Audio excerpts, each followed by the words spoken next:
Mga kasayan, magkakabit tayo ng colorful light bar. Pero hindi sa mga truck o sa mga van. Kakabit natin sa kolong-kolong. Ito siya, colorful light bar. Car colorful warning decorative lights. Siya kasayan na. Bali ang sukat nito ay eto. 1 meter. Kaya na 1 meter, ito 'yun. Kung sanay kayo magkabit ng voltmeter, ng cellphone holder with charger, ganun lang din. Mga ilaw, parehas lang. Ito yung haba niyan. Ang 1 meter. Bali dito dahil ano siya, bitin, liliko na lang natin. Medyo nakaan na lang. Maganda sana kung isang diretsuan eh. Ito na natin, ipopesto natin ng pagganito. Ito yung pinaka-pesto natin Kailangan natin dito ng switch, on-off switch. Yan. Tapos, itong pinaka-tornilyo na to, dito tayo maglalagay ng body ground. Para isang wire na lang yung papatakboy natin papunta dito sa switch. Ito, kailangan natin ng on-off switch. Yan. Tapos, pag nailagay natin to, i-connect na rin natin sa Nipro Music. Andito naman yung ating Nipro Music. Ito siya. Tapos dito, ikot ka rito. Pakita natin yung kulay. Yung pagko-connect ka natin dito ay itong kulay brown. Yan na yung kulay brown. Hindi natin siya i-connect. Ipoporma namin dito. Didikit namin dito. Tapos itong switch, iyan natin. Magduduktong tayo ng wire papuntang accessory wire. Tapos yung isang wire naman papunta sa positive ng ng light bar. Ayan. Tapos babalikan namin kayo. Ito na kasi na-dikit na natin kasi mayroon naman siyang kasamang pandikit. Naka-sticker na siya, nakadikit na Ang uunahin natin diyan, itong ground niya dito tayo maglalagay ng body ground. Para isang wire na lang yung gagapang pababa. Ito yung ground natin. Siguraduhin lang natin na yung ground natin okay na okay yung ground na kukuha na natin para hindi magloko yung ating ilaw. Ganito yung pag-testing niya kagaya ng ginagawa natin. Kung meron kayong test light o yung natin, kagaya nito may voltmeter, ganito yung pagsukat niyan. Dito tutok mo din sa battery. Yung reading ng ating battery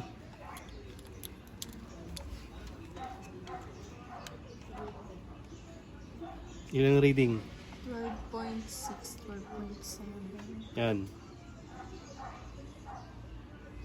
Yan reading natin. Yan siya naglalaro. Ngayon kailangan yun din ang reading pag dito tayo kumuha ng ito yung kukunin natin dito tayo sa may ground. Ito kailangan yan din ang reading para siguradong maganda yung paglalagyan natin ng ground. Parehas? Yan. Kitang kita dyan Okay, ito na yung ground natin. Lalagay na kagad natin yung ground para isa na lang yung bababa.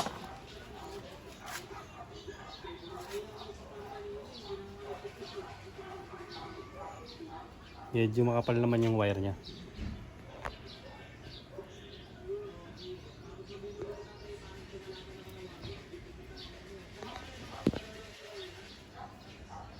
Pag nailagay na natin yung ground, positive na lang. Kasi pagka nilagay natin to sa accessory wire, okay na agad. Kaya lang, rekta siya. Lagi siya nakabukas pag binuksan natin yung susian. Dito magduduktong tayo ng wire. Tapos, ito na may accessory wire natin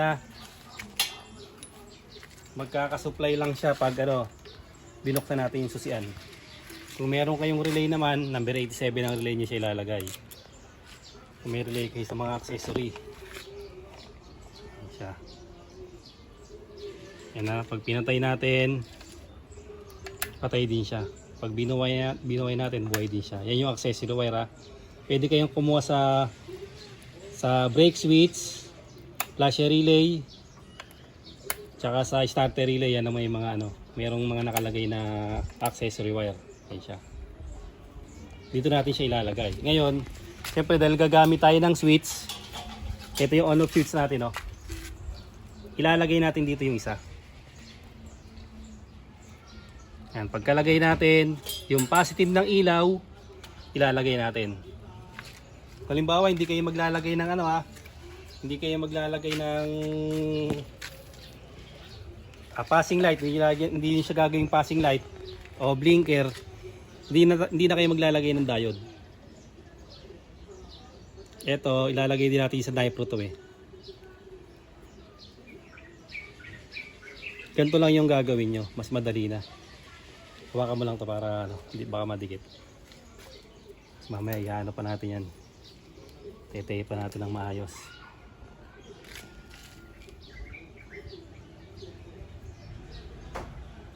Yan na, yung isa, yung positive ng ng LED bar natin at saka yung accessory wire.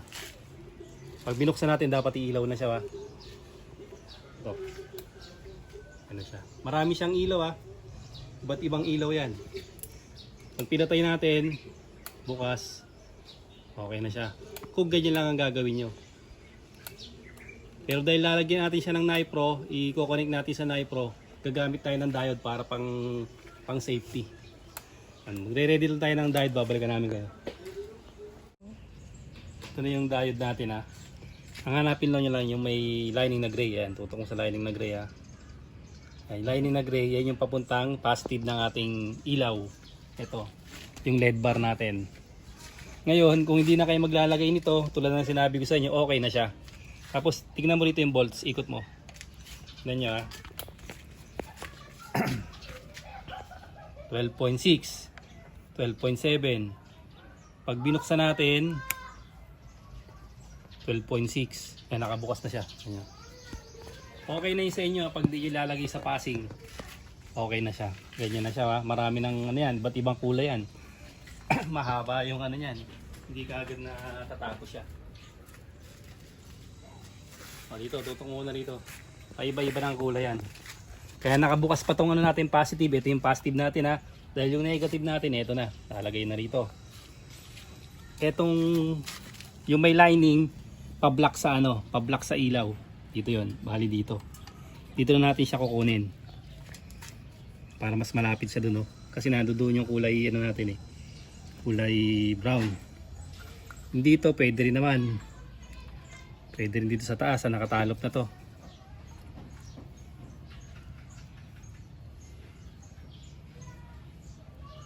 Yan, ganyan siya, Kita mo yung ilaw natin, paiba-iba pa rin yan. Tuloy-tuloy pa rin yan sa pagpapatuloy. Iba't ibang ilaw niyan. Tapos yung bolts, pakita mo yung bolts. Halos 1 lang siya, 1 volts lang. Napaka lang niya. Napakatipid lang sa bar. Lalong-lalo na yung ito yung mga nilalagay sa truck na sasalubong natin na parang dagat. Ipa lang natin kasi positive Pag positive mapuputukan tayo ng ng fuse. Tapos ito yung kulay brown natin dito, kabila.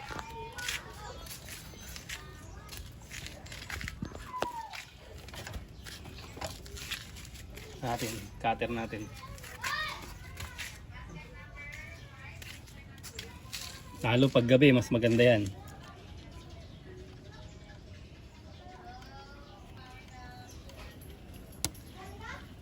Kulay brown ng ating sana ayun.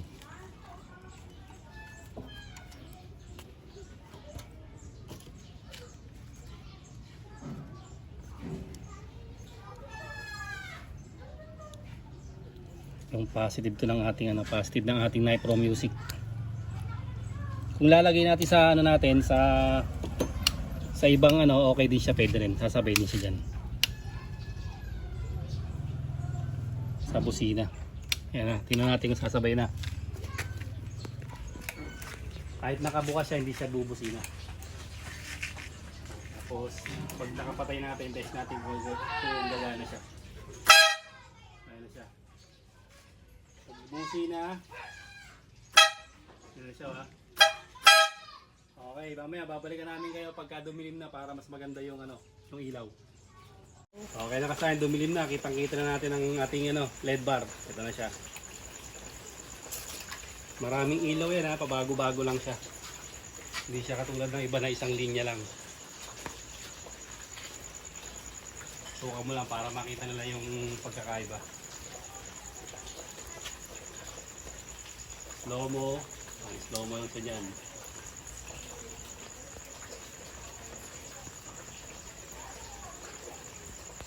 At ibang kulay, marami siyang kulay.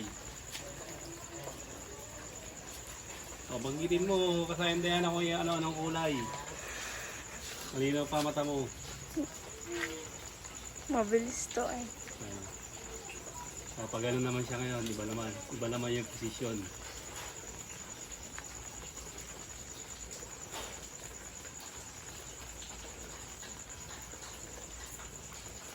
Lang, kitang-kita nila para makikita nila yung tricks. Hanggang dito yan ha, kasi hindi siya kasya eh.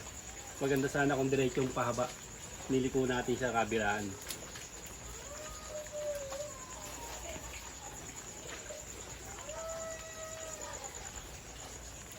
Iba't ibang exhibition ng ilaw niyan. Okay lang naman siya, hindi naman nakakasilaw. Napakahina lang sa ano niya, napakahina lang sa battery.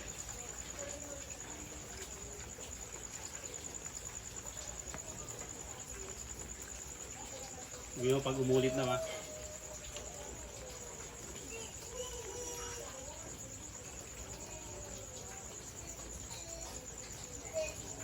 iba na naman siya, no? Umulit na ba yan? Di pa? Hindi pa to. Mahaba yung ano niyan, yung mga tricks ng ilaw niyan.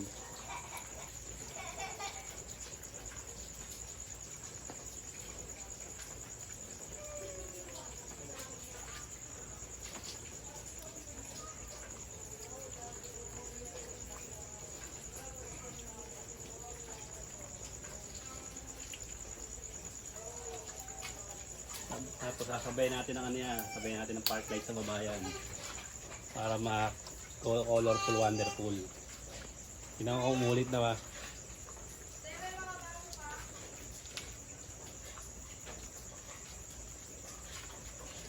Yan. Hindi pa umulit. Wala, tutulong na. Meron.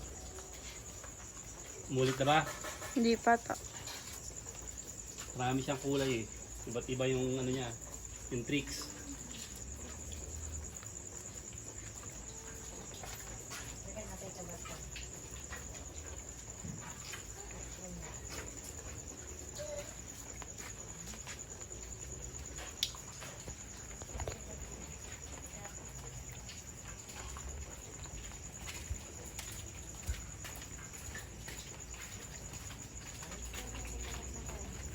Kahit saan pwede. Kasi 12 to 24 volts siya.